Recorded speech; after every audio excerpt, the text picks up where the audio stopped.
Om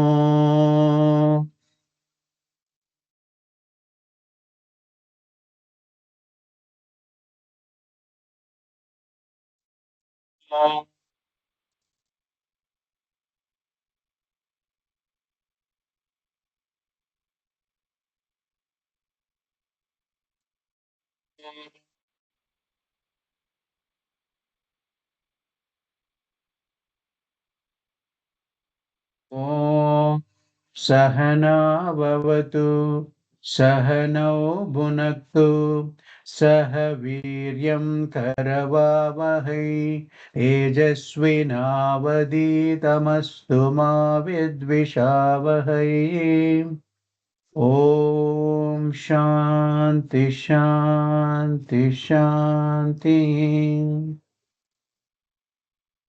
सदाशिवसमारम्भाम् शङ्कराचार्यमध्यमाम् अस्मदाचार्यपर्यन्तम् वन्दे गुरुपरम्पराम् श्रुतिस्मृतिपुराणानाम् आलयं करुणालयम् नमामि भगवत्पाद शङ्करं लोकशङ्करम् समस्तजनकल्याणे निरतं करुणामयं नमामि चिन्मयं देवं सद्गुरुं ब्रह्मविद्वरं सद्गुरुं ब्रह्मविद्वरम्.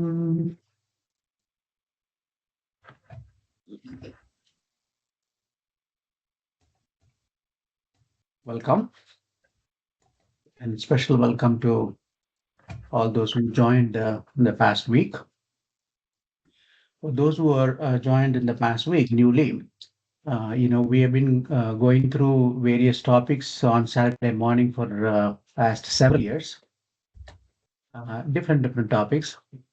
And this is the first time actually we are taking up Bhagavad Gita. Bhagavad Gita we are going to do with a deeper study mode. Bhagavad Gita, as we all know, can be studied at different levels. And this is one of the deepest levels, the Shankara Bhashya, his commentary and so on. And of course, we'll try to map it to the other levels also, so that it becomes easier for us to connect. And that way, we can see the entire spectrum of what Bhagwan is messaging in these slokas. Now, I just want to share the typical agenda of this session. Those who are new, we do have a few minutes at the beginning to have a quick recap of what we studied in the previous session. Then we have the chanting, whatever may be the relevant chanting, we have that. Then we go through the text, the respective mantra or the slokas, what we are studying, and then we explain and based on the commentary and based on the other sources and so on, and highlighting and the essence of the messages that is there in those slokas or mantras. And then also, with the view of what we can take away. And of course, if there are some questions, anytime, of course, feel free to interrupt. Then what we do, we give a topic for offline mananam for the week. And, whoever can encourage all to participate in terms of reflecting and sharing it in the WhatsApp group also on that topic, whatever they can. And then we concluded in the last 15 minutes, we concluded with the guided meditation. So that is the typical format. And today, being the first day for chapter 15, so we have this topic. I'll talk about general housekeeping, which part of it we did. I'll mention a couple of more also. Then we'll do the chanting of Gita Dhyanam and Gita Panchamrit. Gita Panjamrit, Kalyani will chant, and Gita Dhyanam, I will chant. Or if anybody wants to chant also, it's fine. Kalyani, if you want to chant also, that's fine. Then Prasthanatrayi, we'll introduce ourselves to the Prasthanatrayi, what it is, we'll see, and that is actually part of that Prasthanatrayi is Bhagavad Gita. So then we'll elaborate on generally on Bhagavad Gita. Then what are all the reference books and PDFs and all that and all those logistics we'll talk about. Then we'll enter into chapter 15 with Adi Shankaracharya's introduction to chapter 15. We'll enter there and then go to the sloka number 1. Then we'll talk about the topic for this week's Mananam, offline Mananam and sharing. And then we'll end with guided meditation. So that's the agenda for today. Now, with respect to asking, somebody is not on mute. So if you can mute, that'll be great.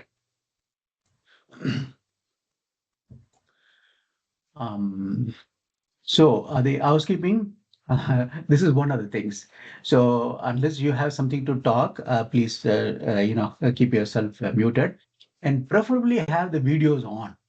Yeah, now and then I'll go. And right now, of course, because I'm sharing the full screen, I will not be able to see you. We are making some arrangements so that I can see you also.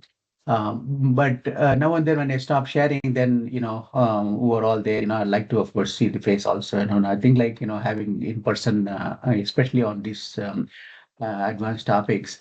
But absence of that, at least if we can keep the videos on, that'll be really good, and it's good for you also, and for others also. And the in terms of the session, Saturday morning 8:15 it starts, and we expect that all of you will be present all the sessions. Unless, of course, there are, I can understand that if there are some unavoidable situations, but if there is one when if we cannot make it, please do inform, especially put it in the group so that I can look at the group and then, see who is there, who's not there. It'll be useful for you as well as for me also, because I will know in the next session when I come overall were not there. So accordingly, if you're very regular, then maybe I'll spend a few seconds more in terms of recapping. So that way it'll be beneficial also. So it'll be nice actually if you can do that. Actively participate. If there's questions and all that, please do. And also, as I said, we have weekly Mananam topic, and do participate in sharing your thoughts on that topic in the WhatsApp group so that everybody will benefit. And then, of course, I will go through, all of us will are going through each one of the comments, but I will definitely go through each one of the comments and give my feedback also on one-on-one basis. But you can share yours in the group. And every week, in terms of chanting, repeat chanting, if you can volunteer, if you're, even if you're not very thorough, that's okay. I mean, it's among us, we can always feel free. And please do check the WhatsApp groups, our WhatsApp group. And we in our WhatsApp group, we post only what is relevant to this topic. So, and no forwards and other things and all that. So please keep that discipline also. And some of the don'ts, as I said, they keep the video and audio, video on and audio muted. And also choose a quieter place, when you're attending this class, especially, we are going to do the meditation towards the end. So it'll be useful for you also, to have the full effective meditation. So from my side, I'll make sure that, enough material is there covered, and something you learn every session, and something is there in every session to take away. That I will try my best to do that. We put in a lot of effort in terms of packaging and condensing the as much as possible in this 1 hour plus 15 minutes. And and also there'll be some takeaways and so on. And also, as you can see, we are using the PowerPoint so that it will be very effective, both for you to grasp it and in terms of bullets and so on. And also, for me also, it is easier to cover many topics. Make sure that, I'll make sure that, there's some takeaways, and also, in terms of translating what we are learning into practical tips, that is one of the emphasis what we give, so that, we'll be able to apply it and also reflect on it, and then, sink it in us. So that we do. And in terms of attendance, I already mentioned, it's not optional. So expect, all of you to make every effort to attend. And under those circumstances, when you cannot really, then of course, please do inform in the group. All right. So those are the housekeeping things I wanted to just cover for the newcomers, and also being a new topic. So let's do the Gita Dhyanam chanting and Gita Panchamrit. So if you have any questions and all, I'll allocate some time. Please note down, and then we can do that. Or if you have, please unmute and then ask the question so I can stop and then answer it also. Okay, let's start with the Gita Dhyanam, and this being the first session and for the chapter 15, we will chant the entire 9 slokas today. But going forward, we'll just chant only one in every session. But today being the first day, we'll chant all the 9. I will do it. So all of you can chant in mute mode. Om Partaya Pratibodhitham Bhagavata Narayanena Swayam Vyasena gratitam Puranamunina Madhye Mahabharatam Advaitaamritavarshiniim Bhagavatim Ashtadashaadhyayanim Ambatvamanusandadhamim Bhagavad Gite Bhavet Veshinim Namostu te Vyasavishala-buddhe Ullara-vindayata-patra-netra Yena tvaya Bharata-taila-purnaha Prajvalito Jnanamaya-pratipah Prapanna-parijataya Totra-vetraika-parnaye Jnanamudraya Krishnaya Gita-mృతతుhe Namaha Sarvopanishado Gavo Dukta Gopalanandanaha Partho Vatsa Sudhir Bhokta Dugdham Gita-mృతం Mahat Vasudevasutam Devam Kamsachanuramardanam Devaki Paramanandam Krishnam Vande Jagadgurum Bhishmadronatata Jayadrata Gandhara Nilotpala Kalyagrahavati Krupena Vahani Karnena Velakulam Ashwattama-vikarna-ghora-makaram Duryodhana-vardini Sotirna-kalu-pandavairananadi Kaivartaka-keshavah Parasharyavachas-sarojamamalam Gitartha-gandhotkatam Nanakyanaka-kesaram Marikatha Sambodhana Bodhitam लोके सज्जन षट्पदैरहरः पेपीयमानं मुदा भूयात् भारतः सङ्गजं कलिमल प्रध्वंसिन श्रेयसे मूकं करोति वाचालं पङ्गुं लङ्घयते गिरिम् यत्कृपातमहं वन्दे परमानन्दमाधवम् परमानन्दमाधवम् यं ब्रह्मा वरुणेन्द्ररुद्रमरुतः शृण्वन्ति दिव्यैस्तवैः वेदैः साङ्गपदक्रपो यशदौ गायन्ति यं सामगाः ध्यानावस्थिततद्गतेन मनसा पश्यन्ति यं योगिनो यस्यान्तं न विदुःसुरासुरगणाम् देवाय तस्मै नमः देवाय तस्मै नमः.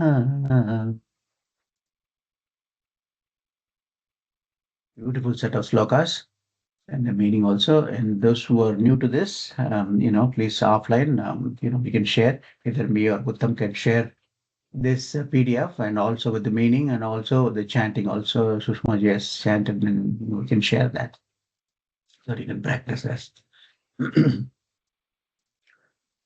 Good. So that is the Gita Dhyanam. We started with all the 9 slokas. As I said, we'll chant one at a time going forward.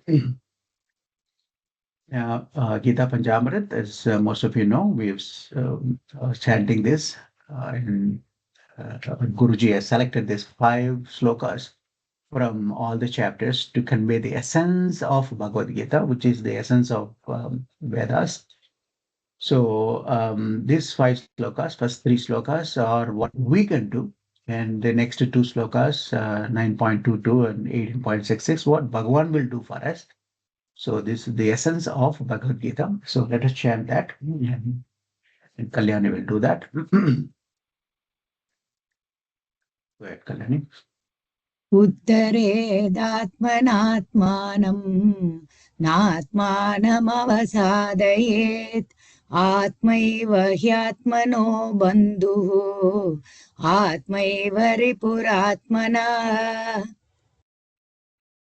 कर्मण्येवाधिकारस्ते मा फलेषु कदाचन मा कर्मफलहेतुर्भुः मा ते सङ्गोऽस्त्वकर्मणि यत्करोषि यदश्नासि यज्जुहोषि यददासि यत् यत्तपस्यसि कौन्तेय तत्कुरुष्व मदर्पणम् अनन्याश्चिन्तयन्तो माम् ये जनाः पर्युपासते तेषां नित्याभियुक्तानां योगक्षेमं वहाम्यहम् सर्वधर्मान् परित्यज्य मामेकं च शरणं व्रज अहं त्वा सर्वपापेभ्यो मोक्षयिष्यामि मा शुचः. Beautiful. Very nice. Thank you. All right. Now we enter into the next topic about the Prasthanatrayi. This Prasthanatrayi, of course, we have, as Gurudev says, or Jamayananda says, we have library of scriptures. It's not just one Bible or one Quran or, and so on, but we have library of scriptures. And among all those library of scriptures, the 3 topics and the text related to that are, considered important when it comes to Vedanta. And they are called as Prasthanatrayi. So that is what we're going to just briefly see. And it is said that actually, this Prasthanatrayi, when studied systematically under the guidance of a guru who comes from the parampara, who was under that parampara, from that guru, we learn systematically and consistently reflect on it, then Atyantika Dukkha Nivarti in Paramananda Prapti will be attained. Atyantika Dukkha Nivarti, once for all the sorrows will be removed. In Paramananda Prapti, you means actually, we'll be liberated. You So that is assured. And of course, many of us are in this path, and we have also seen the progress also. If not, of course, in the realized state, at least we are inching 1 inch at a time, 1 yard at a time, as they say in the football. And we are going towards that goal.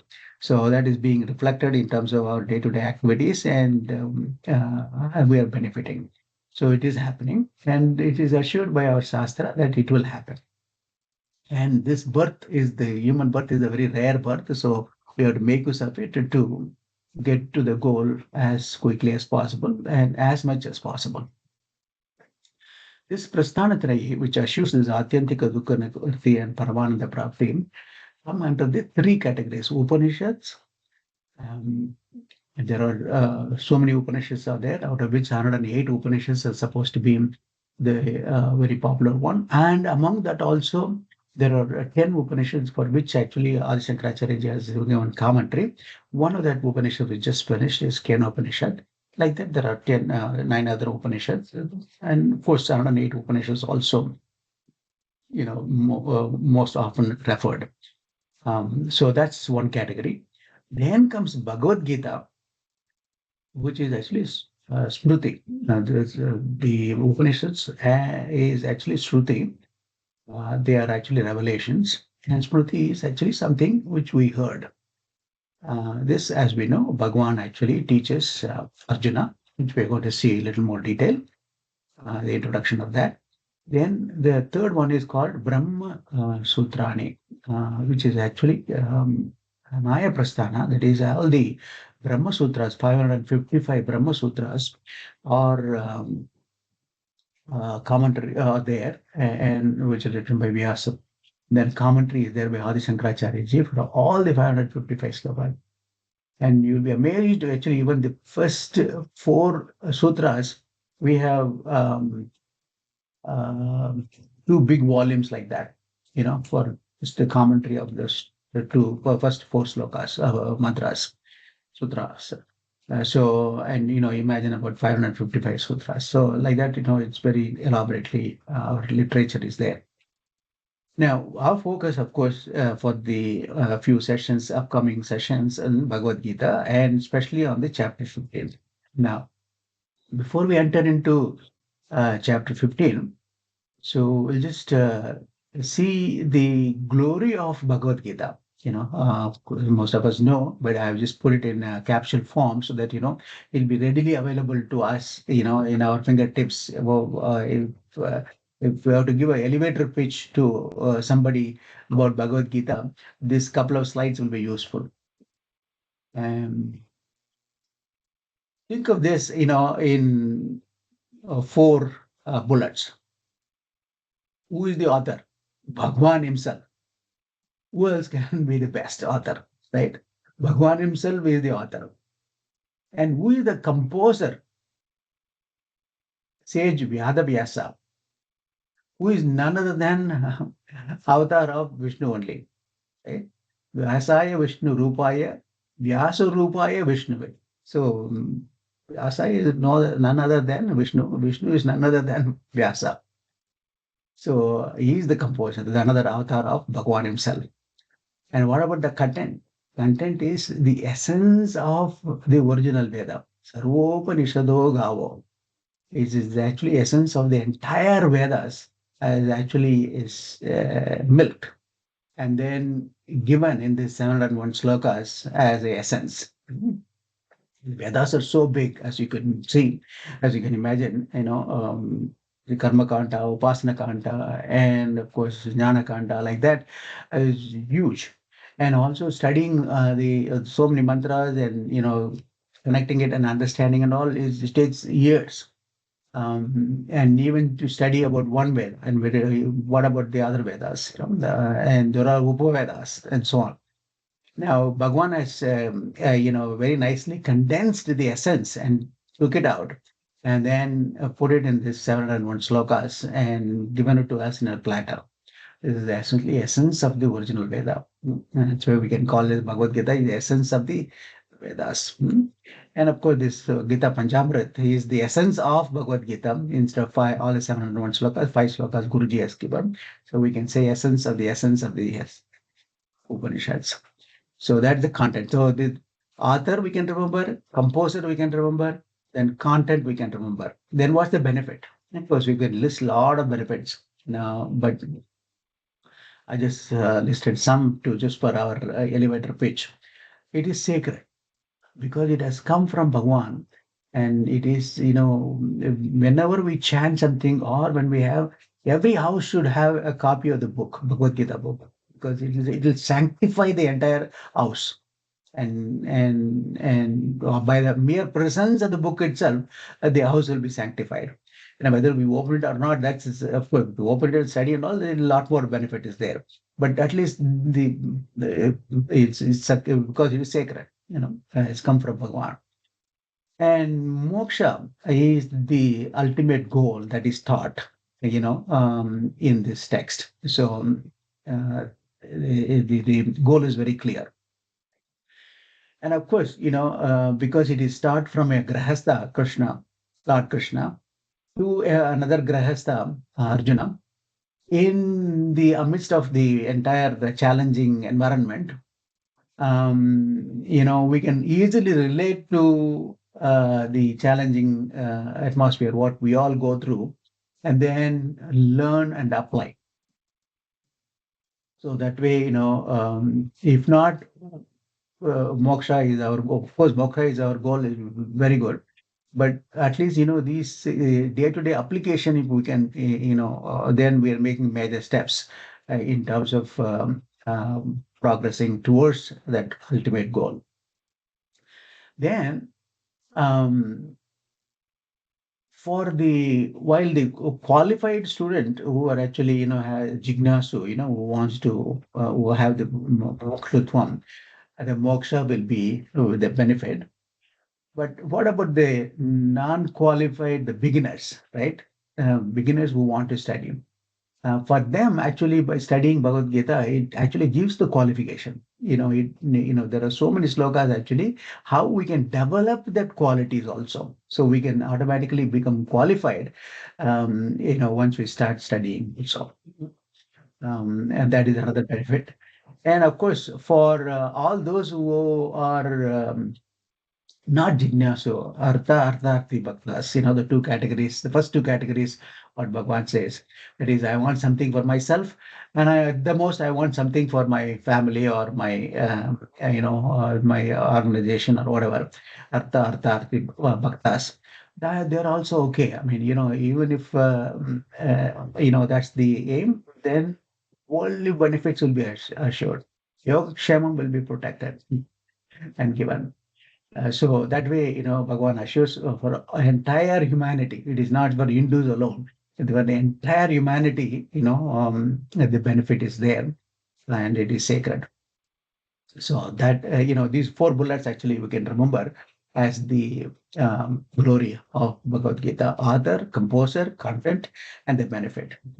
And it is for all, as I said. Everybody has got, from their lens, if they look at it, they find something in Bhagavad Gita, from all walks of lives and all ages and so on, so on, right? And we know how it transformed Arjuna.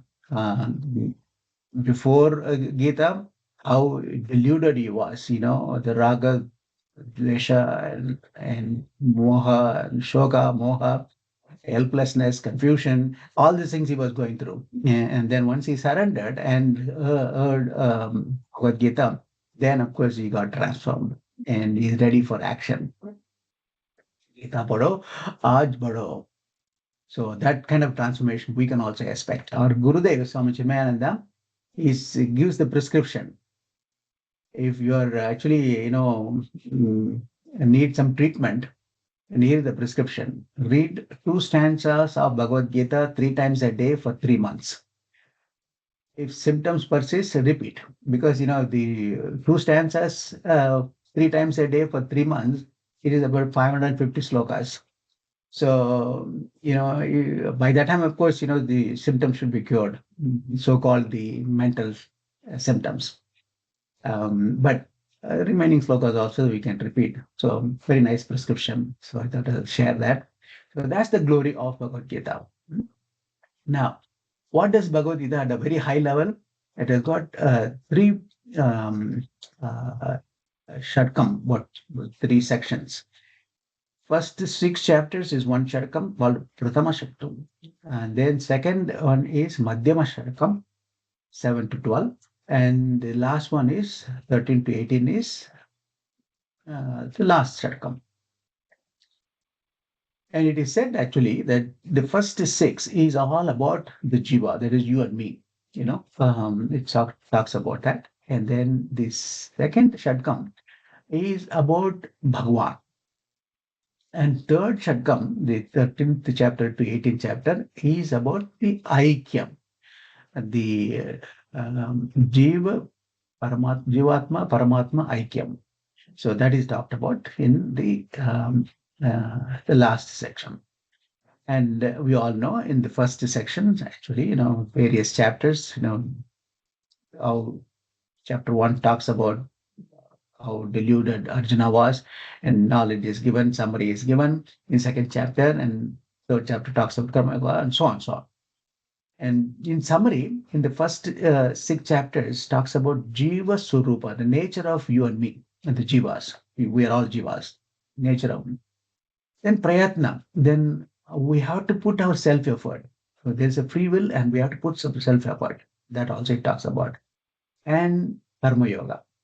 Karma Yoga is a key thrust, because that prepares ourselves for the Jnana Yoga. So Karma Yoga, including Upasana Yoga, is highlighted in the first set. That is Tvam-pada Vichara, it's called. And the next 6 chapters talk about Ishvara Swarupam. And as you know, from the 7th to 12th, the 7th chapter itself, Bhagavan starts about Ishvara Swarupam, the nature of God. Then about grace, 7th and 9th actually, talks about a lot about this. And of course, the glory of Bhagwan and all pervading, Vishwarupam in glory in the 10th chapter, and then Vishwarupam in 11th chapter, and so on. And then, ultimately Bhakti in 12th chapter, and so on. And those are the topics actually that is about Ishvara. The first 6 chapters is about Jiva, and the next 6 chapters is about Ishvara. So you should keep this in mind that when we study the 15th chapter, which we are in the third shatkam, then we know the Asi part of it, the Vedanta part of it actually kicks in. So that's why this background is better to keep it in the mind. Tatpad Vichara. And then of course the last section talks about, as I said, Tattvamasi, you are that. That is the inner divinity in me, the inner divinity in you is same as the inner divinity which is there in Ishvara also. And that is ultimately the Aikyam. So that aspect actually is highlighted. We will see in Mahavakya, these kind of Mahavakyas in different chapters, especially from 13 onwards, you can locate some Mahavakyas. And as we study the 15th chapter, we will have exercise in terms of identifying where the Mahavakyas are inherent in the slokas and so on, and we'll highlight that also. So obviously the 15th chapter belonging to the third shatkam, then we can find Mahavakyas there also. So that's the overall picture about the Bhagavad Gita. In terms of reference books, PDFs, and sources, what we're going to use. So obviously, we'll be following the Shankaracharya commentary. Preferable if you are familiar with the Devanagari script.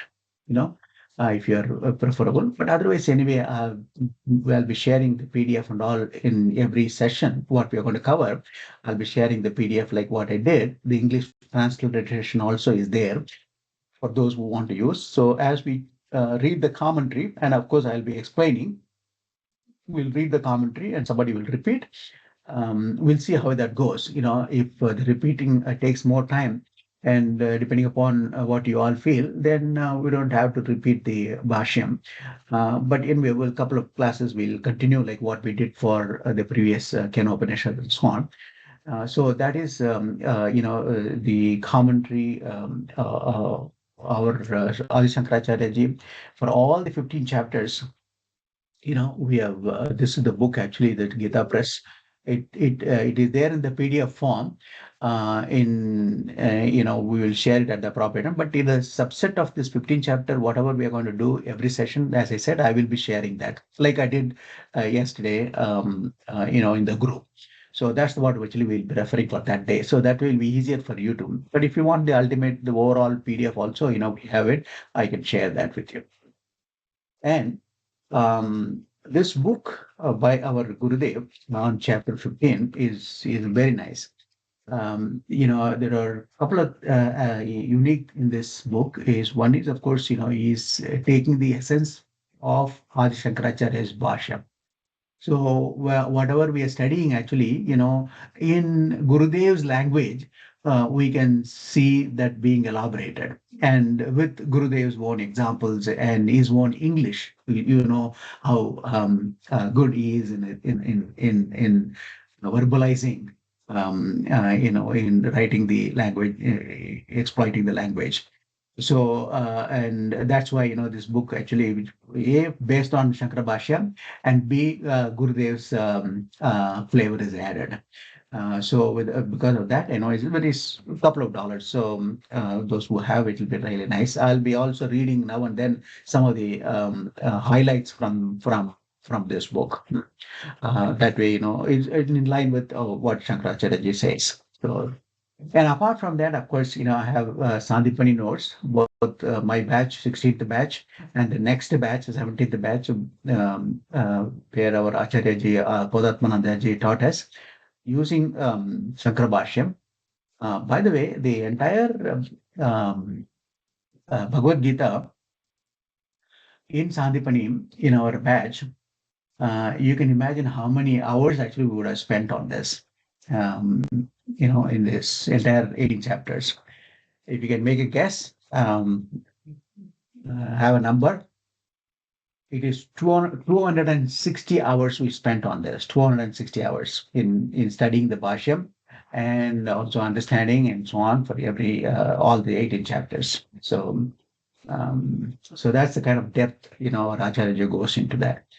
And I'll try to stay at a level where all of us can go travel together. And also, as I said, we'll have a mixture. Generally, 99% of the cases, what we do actually, we just take a sloka and then explain and give some examples and so on, right? And that is the format typically. But now we're going to do that. Before that, actually, we'll see what Adi Shankaracharya ji says, and then expand on that and add whatever actually otherwise we do, and explaining and giving examples and applying it and so on. I have access to Guruji's talks. Most of you may also have. And then Swami Gambhirananda has written commentary, a translation of Adi Shankaracharya Bhashya in English. But very, this English is very peculiar. So it's definitely not American English, and also the very convoluted. But but I do have some benefit in terms of we can benefit from that because it is English. And similarly, Panoli publication is another source. And now and then I have other sources also to refer to. There, as you know, Bhagavad Gita has got so many commentaries written, so many, and every day, every month, there is something or other newly coming, right? So what we have to do is, we'll have to kind of because each commentary, is, it's in its own way, taking us into different direction. So we follow Guru Parampara, and our Guru Parampara from Adi Shankaracharya Ji, how he has interpreted Bhagavad Gita, and of course with proof and so on with grammar and all these things he has done in this. And similarly, based on that, what our Swami Chimayananda did. And of course, all these Swami Kambiranda, Panoli, etc., they all follow that tradition only. And what to talk about Guruji. So that way, I kind of narrowed down our focus on this set of commentary. Now, you may come across some other commentary, and that may be having some other interpretation, but bring it out, then we'll discuss it offline if needed. But this is the Guru Parampara, what we follow, and it's logically also, a lot of proof is there as why what Shankaracharya ji says is what to be understood. Okay, so that is with respect to reference and PDFs and so on. Now we're going to enter into chapter 15. Any questions so far?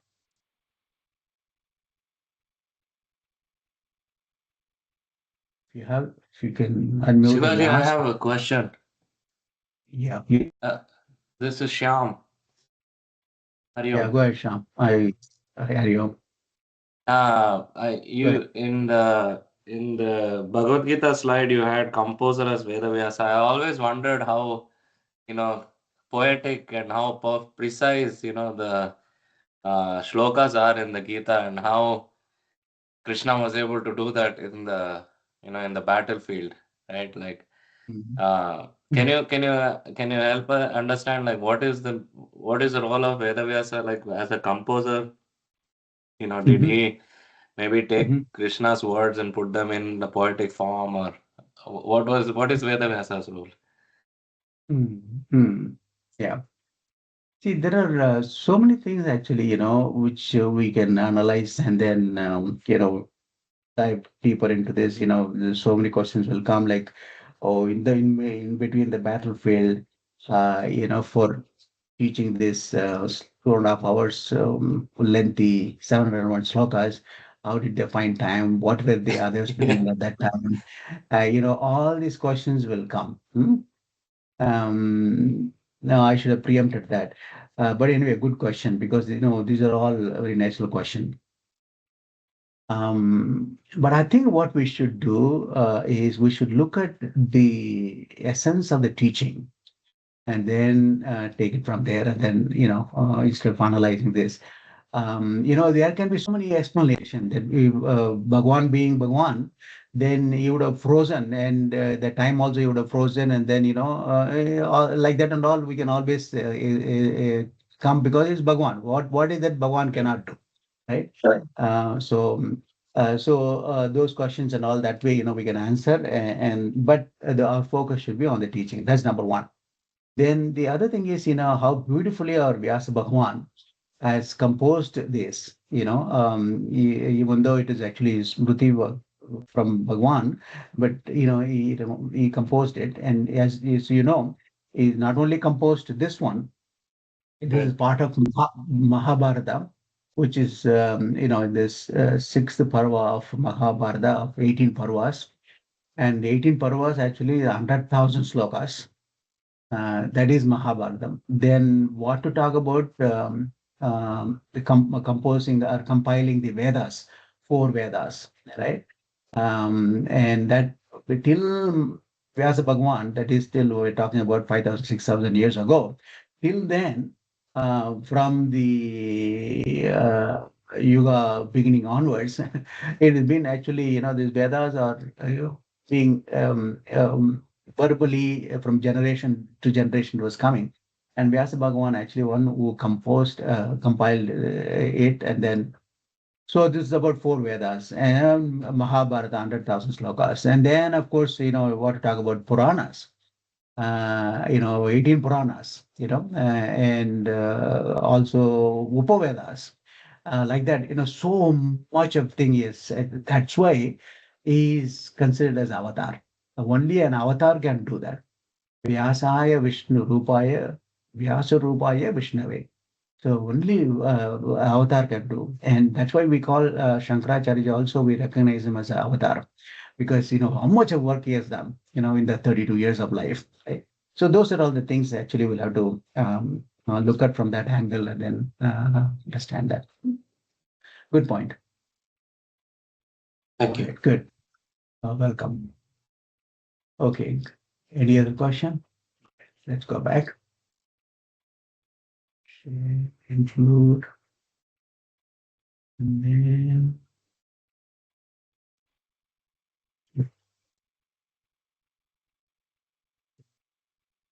are you able to see full screen? Yes, we can Yes. see. Okay, good. Thank you.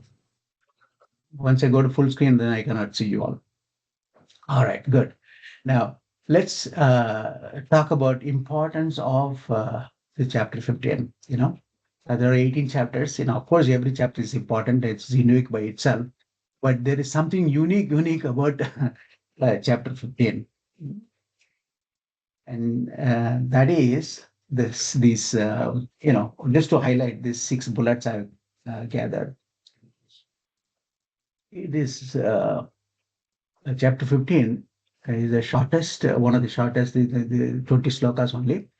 And as you know, actually, it's, apart from this, chapter 12 also has got 20 slokas. So these are the 2 shortest chapters. And of course, chapter 12 highlights about the Bhakti Yoga. And chapter 15 is by itself is Shastra. It is Vedanta by itself. In this 20 slokas, Bhagavan has condensed the entire Vedanta teaching. And if we can understand this and dissect and all the topics, actually, whatever we have to learn in Vedanta, in a Shastram has to have certain topics. And though all the topics are covered in these 20 slokas, so that way it is full Vedanta. And Bhagavan himself says, Iti Guhya Tamam Shastram, the last sloka of this chapter, Bhagavan himself actually summarizes that this is the Shastram. This chapter is the Shastram. For 20 slokas, I have already taught you all the contents of the Shastram like that. And because it talks about all the topics like Tattva Vichara, it has to have the Vichara, the inquiry about Jiva. Who is Jiva? And what is this Jagat? And who is Ishvara, and what are the relationship? Because everything starts from Jiva, Jagat, Ishvara. Ramana Maharshi says, Arabhyate Jiva Jagat Paratma. Everything starts from there. So, Tattva Vichara has to be done. What is the nature of Jiva? What is the nature of Jagat? What is the nature of Ishvara? And how do they all actually connect? That is done. In different slokas. We'll see that. I've just given wherever possible, I have given the sloka references of the sloka, the 20 slokas. Then it also talks about what are the qualifications of a disciple, on the seeker, what are the qualifications, and also what is Guru's role, in imparting this knowledge. What is Guru's role? What is student's qualification, and what is Guru's role? And what is bondage? And how do we get rid of the bondage? What is moksha? And what are all the sadhana, actually, the spiritual practices, what we can have? For example, in one sloka, that's fifth sloka, he has summarized the sadhana. We'll expand that as we study that. And then, of course, benefit also is given, which is actually the moksha. So like that, all the topics are condensed into this chapter. That's why it's very important. It is chanted actually in most of the houses also, leave alone the ashrams.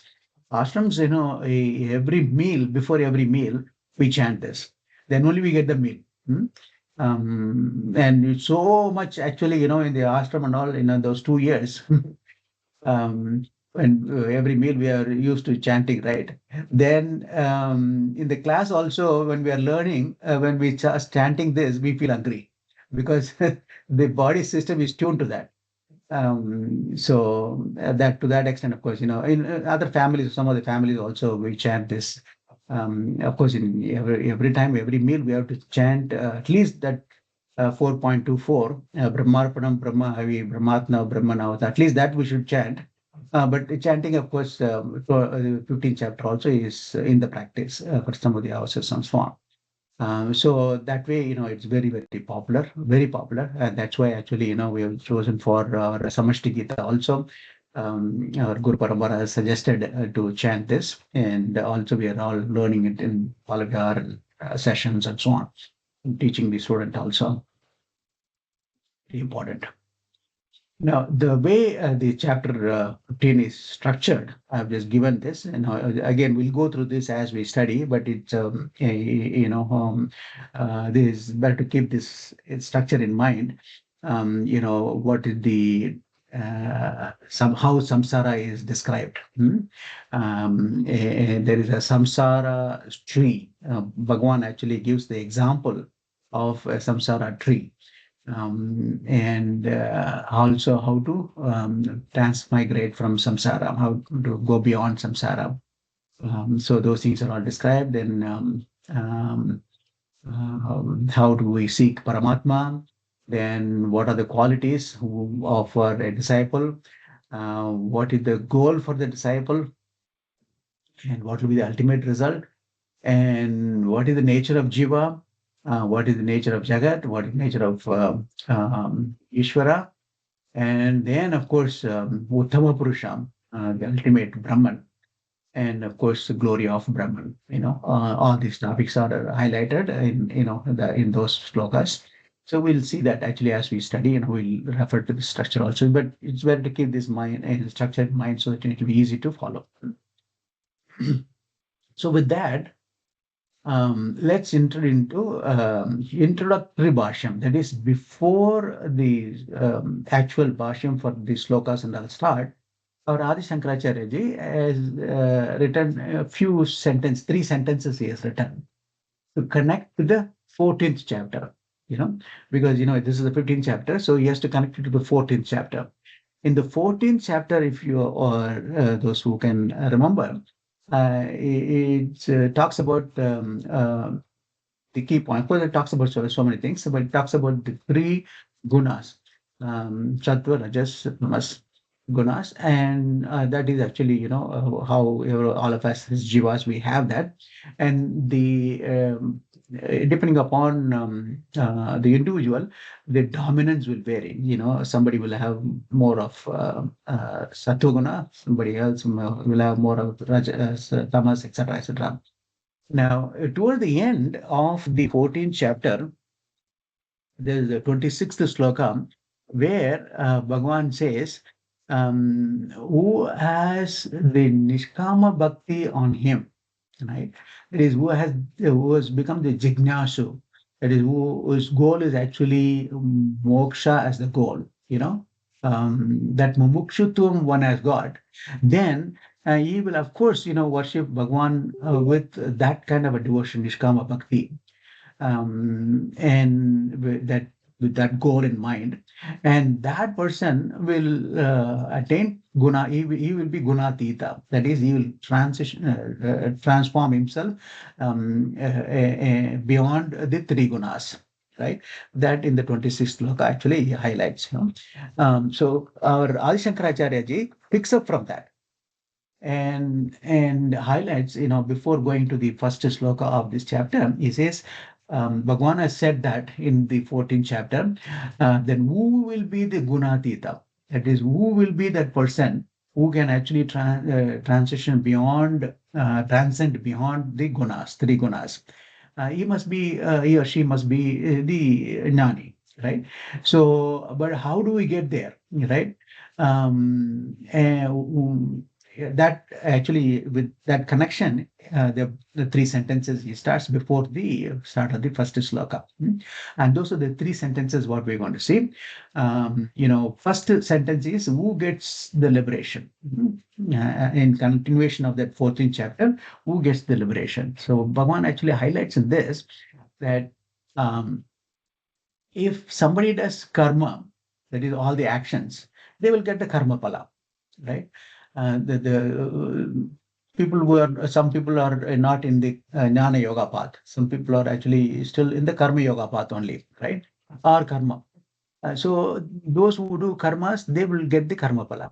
And those who are in the jnana yoga path, of course, they will get the knowledge. Knowledge means, the atma knowledge, self knowledge they will get, right? And both are actually are in having Bhagwan in the equation, right? The Bhakti Yoga is common. That is the highest level. Bhagwan should be there. In Karma Yoga also, Bhagwan is there. And in Jnana Yoga also, obviously, we are when we talk about Shravanam, Mananam, Nididhyasanam, we are studying a lot about our self-knowledge. And self-knowledge is actually the inner divinity. That is, and Bhagwan himself says, the Jnani is himself, and Bhagwan is Jnani himself, right? So, the idea is actually, those karma pala people who, even though they have the Bhagwan in the equation, they will get the karma pala. Those who are in the Jnana Yoga path, ultimately they will get liberation because their aim is actually self-knowledge. Both have actually, Bhagwan in the equation, and both are tapping the grace of Bhagwan. Ishvara Prasada is there, right? And because that Ishvara Prasada is there, then each one actually progressing in their own speed, in their own way towards the liberation. Karma yogi, he may be, for 2, 3 births, he may be doing only Karma Yoga, right? That's okay. Because he is accumulating enough punya in such a way that sometime or other, Dadami Buddhi Yogam, Bhagavan will come and in the form of a guru, and he will actually make him learn the Shastra, the Shravana, Manana, Nididhyasanam. He or she will go through and then come to Jnana Yoga and then ultimately get liberation. But he is in the path, right? And but they will, as long as he is there in the Karma Yoga only, you will get only the Apara Prakriti, that is the benefit from the Apara, the world only he or she will get, right? But if those who are in the Jnana Marga, they will of course progress towards closer to Bhagwan, because they will get the self-knowledge. So that point actually is highlighting here.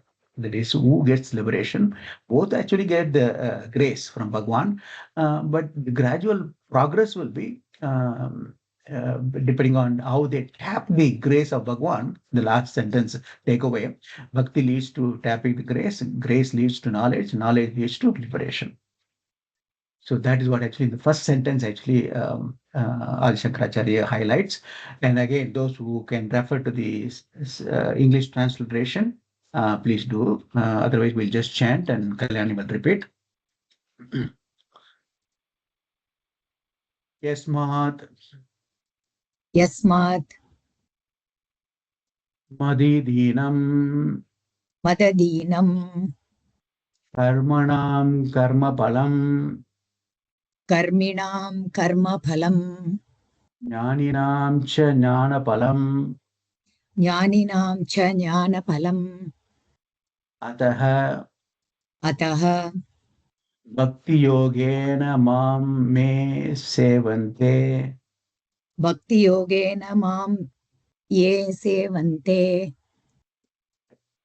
Te Mat Prasadat Te Mat Prasadat Jnana Prapti Kramena Jnana Prapti Kramena Gunatitaha Gunadhitaha Moksham Gachanti. Moksham Gachanti.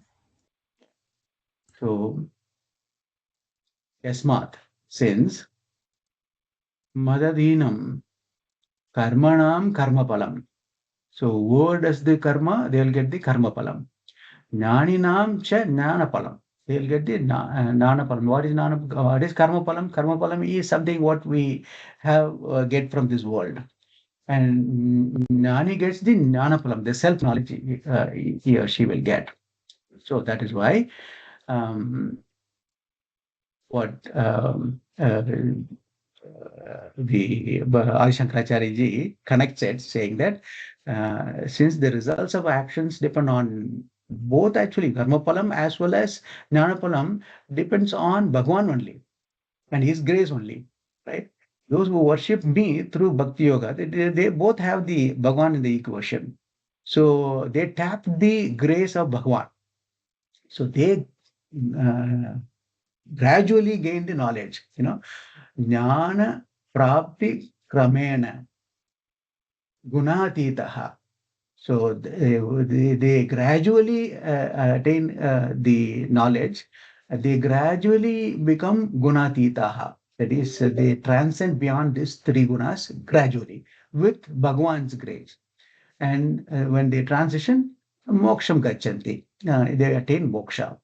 So the key message here is that it's okay if we are actually doing karma yoga only, if that is what actually our inclination is, that's fine. As long as we have the Bhagwan in the equation, sometime or other, we will be put in this path of the self-knowledge path, and then with Bhagwan's grace, and then, we'll attain liberation. In both cases, of course, grace is needed. So who gets liberation? Any of these people, as long as they have Bhagwan in the equation. Now, what is the need for Atma Tattva? Atma Tattva is the ultimate knowledge. Only that will give liberation, right? And that's why Bhagavan wants to highlight that ultimately you have to know Atma knowledge. And because Arjuna has to know ultimately Atma knowledge, he doesn't even wait, unlike the other chapters, he doesn't even wait in this chapter 15 for Arjuna to ask that question. Without Arjuna asking the question itself, Bhagavan actually starts teaching Atma Tattva. So that is what actually in the second sentence it is actually highlighted here. The highest knowledge is Atma Tattva, self-knowledge. One who knows this properly gains the liberation, right? So that Bhagavan. Hence, even without being asked directly by Arjuna, the Lord is compassionately actually begins teaching the self-knowledge in this chapter. That's why Arjuna Uvacha, like that, and all, you don't see in this, because Bhagavan feels this is very important. Everybody should know about self-knowledge, and that's the only way to get liberation. And hence, passion, because Bhagavan being compassionate, he starts with the teaching. And how does he start the teaching? Urdhva Moolam Adashakam. He's taking an example, he's taking a metaphor, and then highlighting that. So that's what he said in this second sentence. Kimu Vaktavyam किमु वक्तव्यम् Atmanaha Tattvameva आत्मनः तत्त्वमेव Samyak Vijanantaha iti सम्यक् विजानन्तः इति Ataha Bhagavan Arjunena Aprishtopi अतः भगवान् अर्जुनेन अपृष्टो अपि Aprishtopi. ष्टोपि Yeah. Atmanaha Tattvam Vivakshuhu Uvacha आत्मनः तत्त्वं विवक्षुः उवाच Yeah. Urdhva Ityadina. ऊर्ध्वमूलम् इत्यादीना.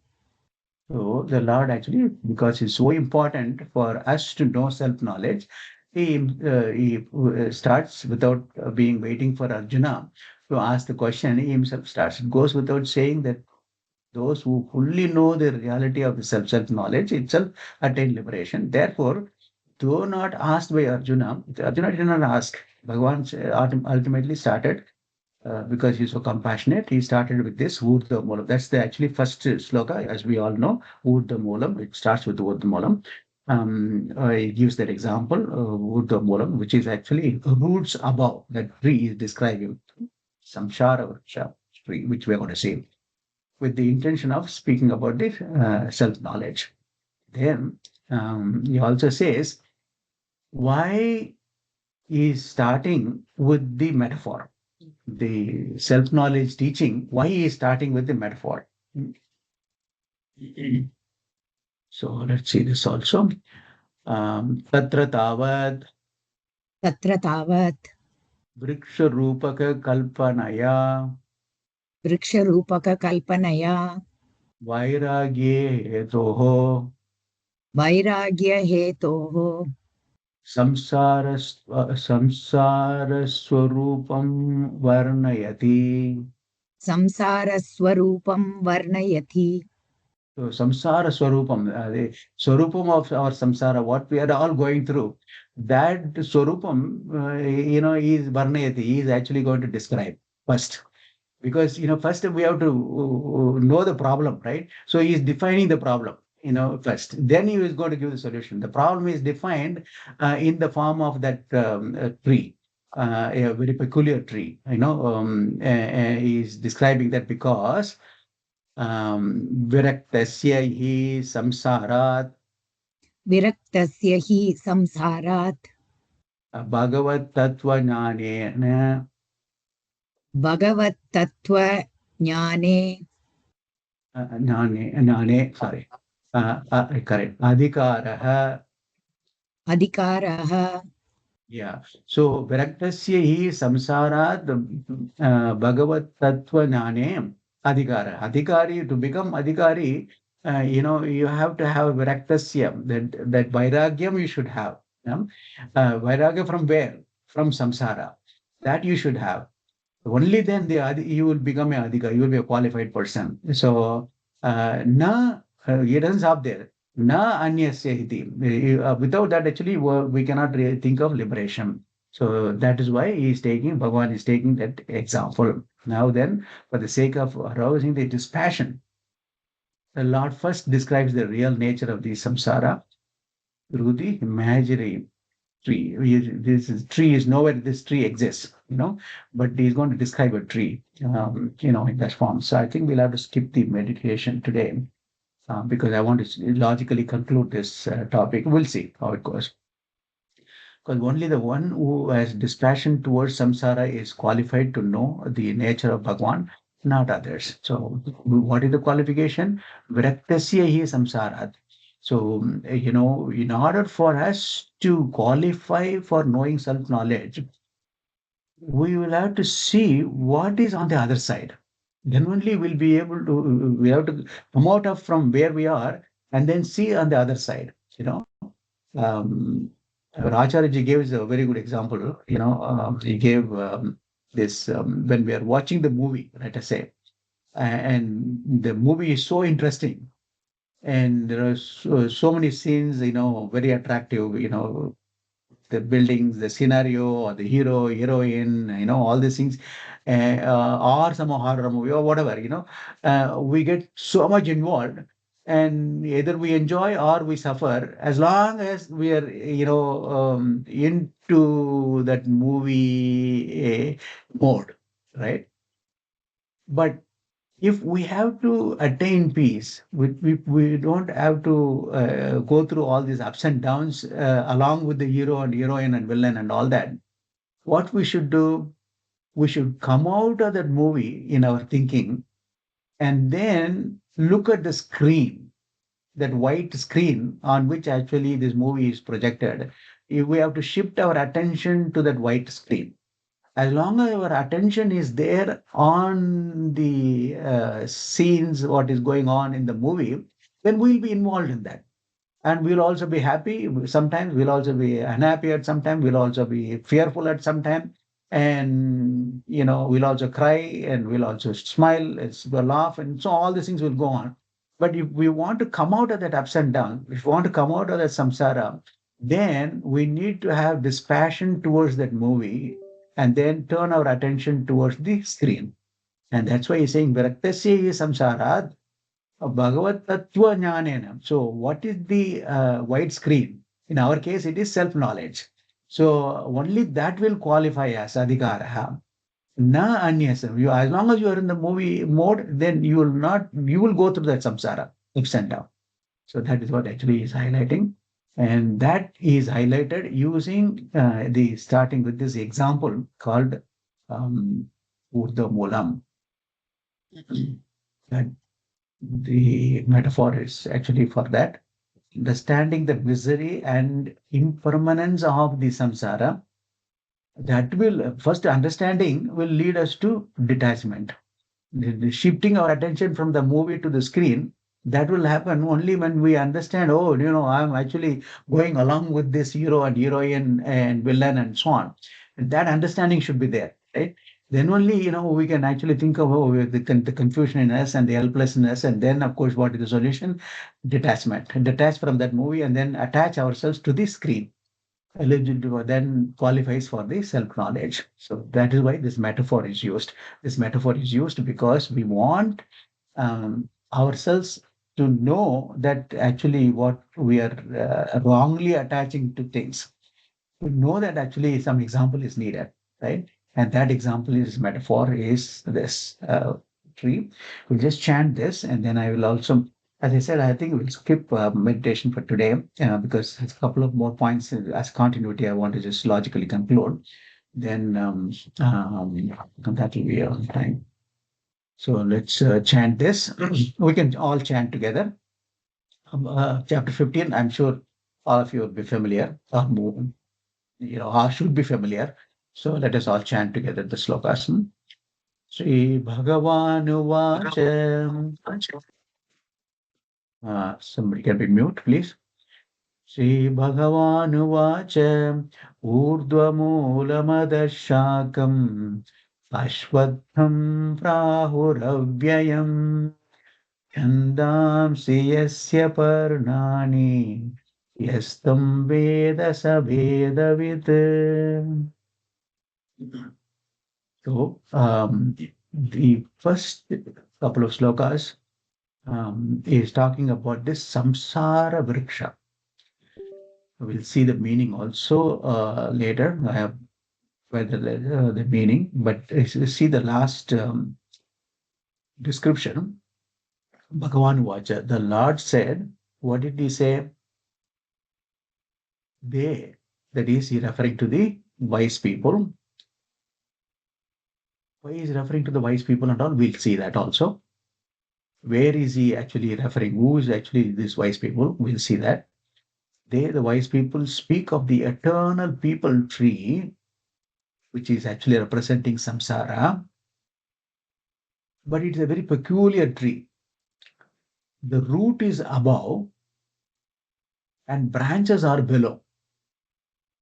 We can only imagine the tree, roots are above and branches are below, and whose leaves are like Vedas.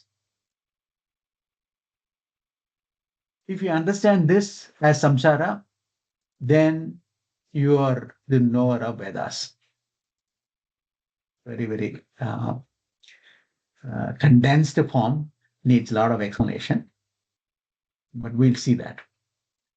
That message that they, the wise people, of course, he is referring to Vedas. In Kathopanishad, there's a mantra on this tree description, which we'll see. So that's why he's referring to the Upanishads mantras. They speak the eternal people tree, samsara, whose root is above and whose branches are below, and the leaves are like Vedas. He who knows it is the knower of Vedas.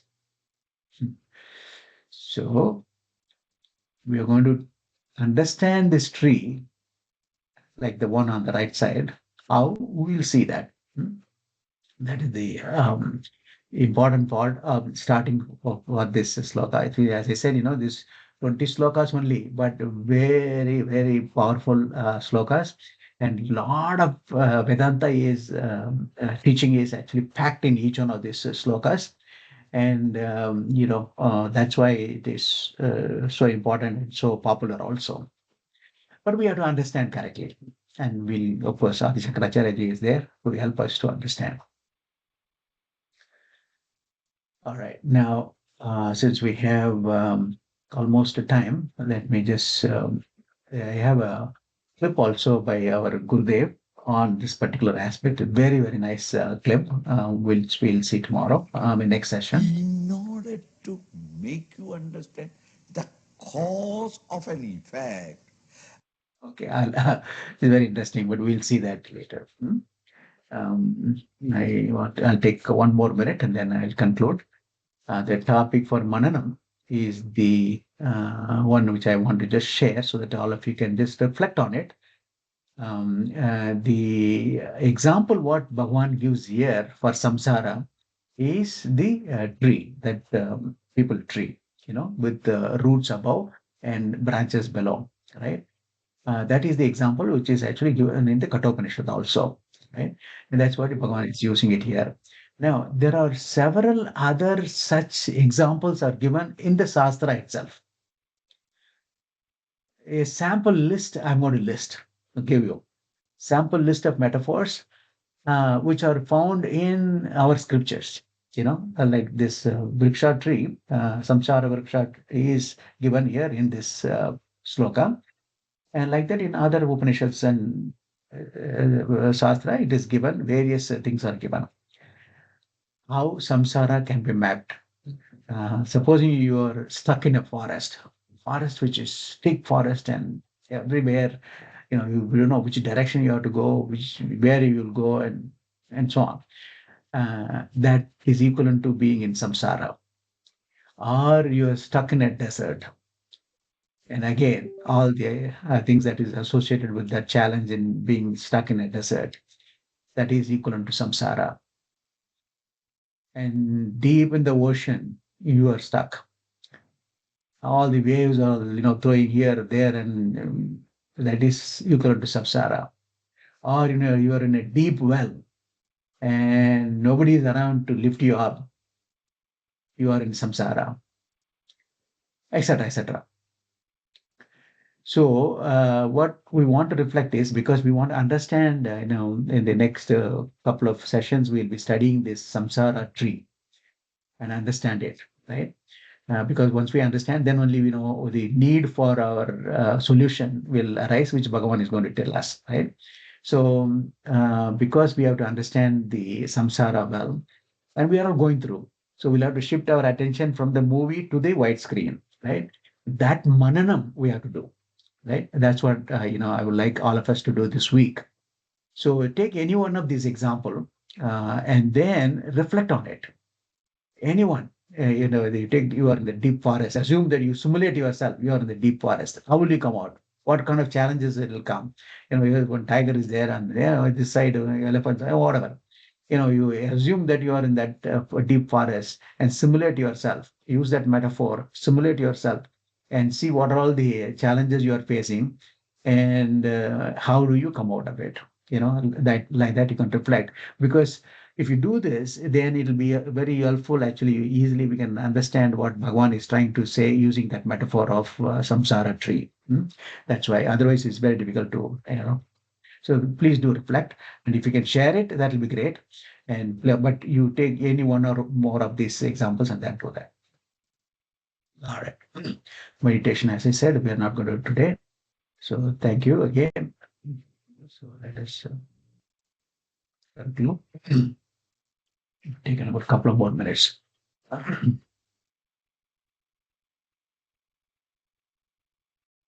Om Sarve Bhavantu Sukhinah Sarve Santu Niramaya Sarve Bhadrani Pashyantu Ma Kachit Dukkha Bhag Bhaved.